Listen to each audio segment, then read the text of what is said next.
Welcome back. As you know, I'm Eli, the computer guy, here for the Daily Blob, where we say, I've been thinking, should we screw with our employees even more than we've already screwed with them? Like, it seems like it might be a little mean, but let's be honest, it's also kind of fun too.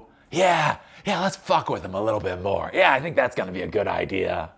So this is coming from Microsoft. The Microsoft. They just don't stop.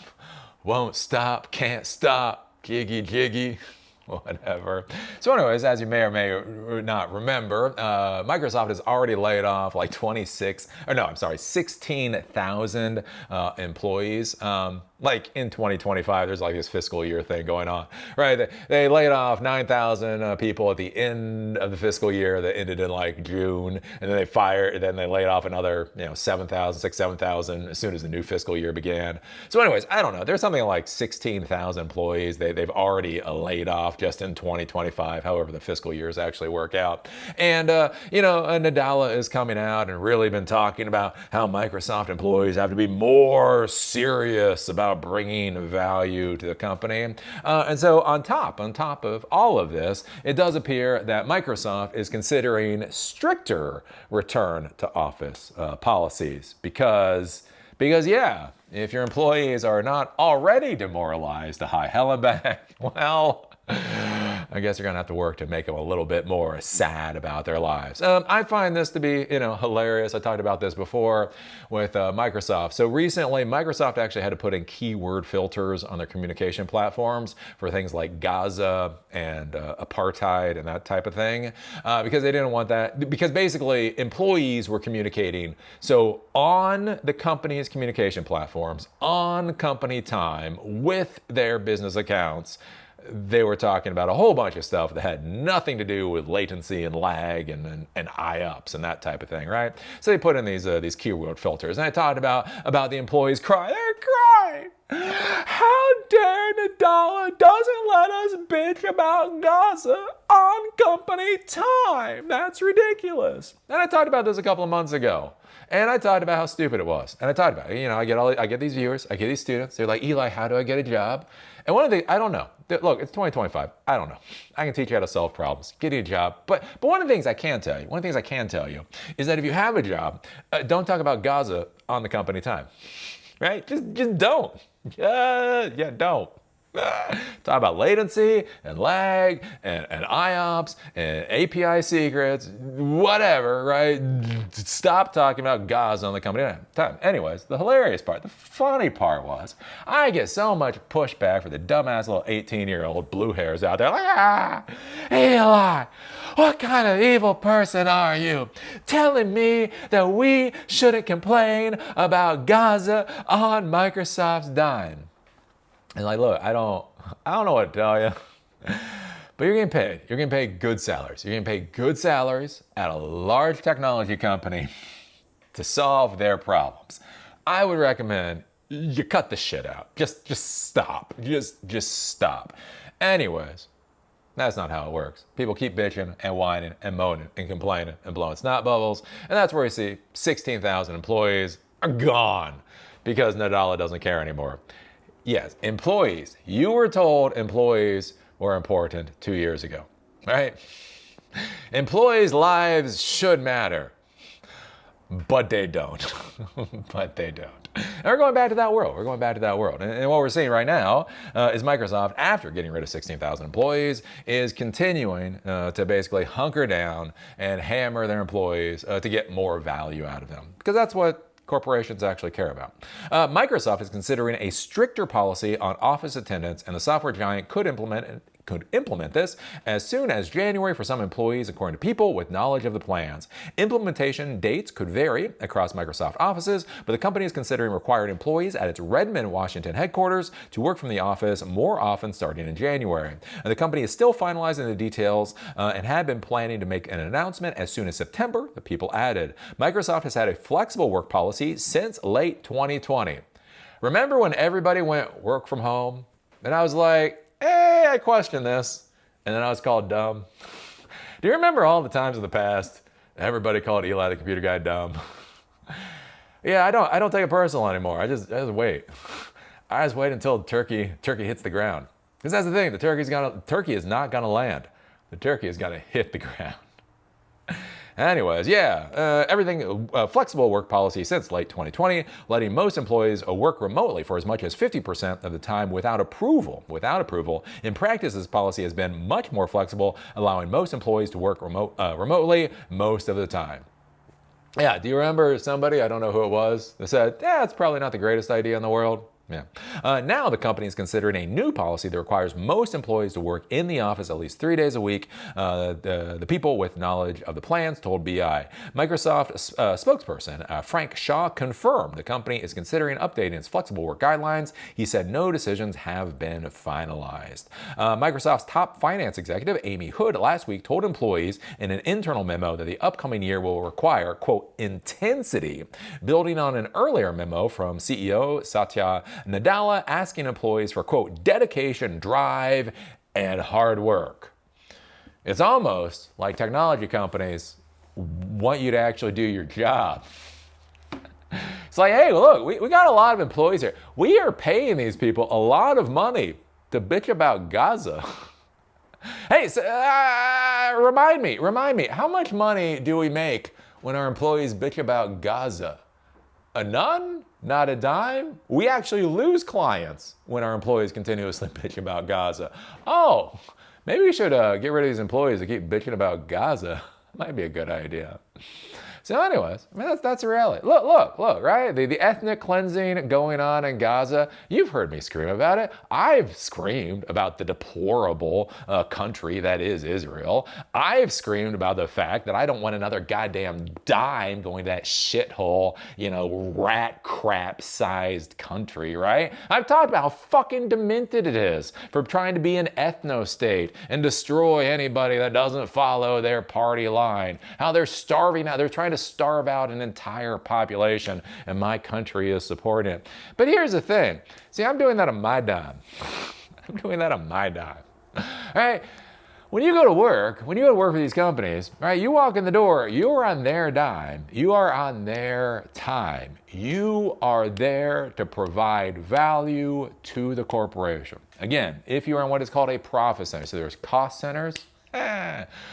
Oh, did I ever tell you that story? Yeah, I remember. I got my MCSE, 2000. That's 2025. So 25 years ago. Literally, my MCSE instructor was talking about it at the time. And he said, well, the sad thing is when you're going into these corporations, right, that many of the CEOs, many executives still see IT as a cost center. They do not see us as a profit center, right? And a cost center is basically services that simply cost the company money, but don't directly bring back in revenue. Right? So toilet paper is a cost center, like janitorial services, right? You pay a lot of money for janitorial services, but it doesn't directly bring money back into the company. And it's funny.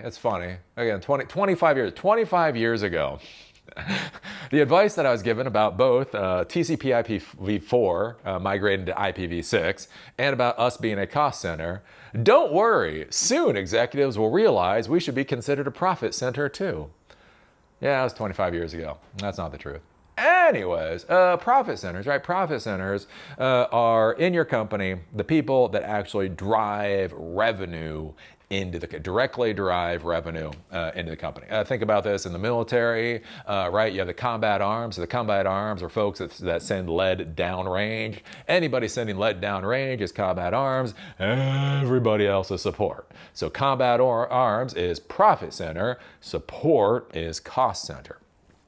Anyways, when you think about businesses and you think about profit centers, you're looking at about a 4x, right? If you bring money into the company, you should be bringing in 4 times your salary. So if you make $25,000 a year, you should be earning the company $100,000 a year to maintain that salary. If you're making $100,000 a year, you should be bringing in the company about $400,000. And the reason is because, again, you have cost centers. So not only are you paying for yourself, but you're also paying for the cost center. And yes, you're paying for the CEO's yacht. I know I get a lot of people crying about this. I can't believe the CEO wants a yacht. Yeah, that's the entire reason they do their job. Look, business owners, CEOs, they want yachts. They want yacht. The reason that they do the work that they do is because they want a yacht. If they don't get the yacht, they're going to move the fuck on, right? You're like, well, I can do my job and I don't need a yacht. Yeah, what fucking job are you doing? Are you the CEO? No, shut up. Stop talking every once in a while. Anyways, right? So basically, you have these companies, you have the CEOs, and again, they need to pay for all the support, they need to pay for everybody, plus they need to pay for the yacht. And so for you, if you're going in there and you're in a role that actually drives revenue into the company, you need to focus on driving more revenue into the company. That's the entire reason the company hired you. They didn't hire you because you're a pretty little ass. They didn't hire you because you're fat ass. They didn't hire you because of your ass. Well, they did hire you because you're ass, but now they're about to fire you if you don't actually start doing the work that you need to do. And so this is something to consider. And so that's where we're seeing more of these return to office mandates. We're seeing these massive layoffs. We're seeing all this kind of stuff because they need intensity. They need you to actually do your damn job. And I really bring this up because one of the most controversial things. I say a lot of controversial stuff out there. But like, you know, the most controversial thing that I've ever said, what I get the most pushback from so many people, is I talk about, like, if you want to be a technology professional, right? Find problems, solve them with technology, right? That's it. I do not believe this is like genius level horseshit. It's like, technology professionals solve problems with technology. Yeah, right? Anyways, oh, you would be amazed. The pushback, that is the most controversial statement I have ever said. BLSM, Black Lives Should Matter. People are like, fair enough. Gaza, fucking NVIDIA and Intel funding the ethnic cleansing of the Palestinians.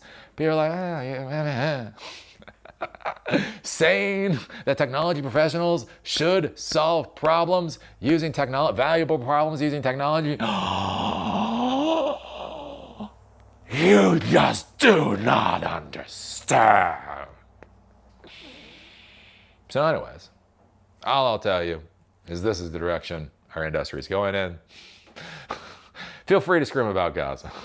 Feel free to create a YouTube channel and scream about Gaza when you are off the clock.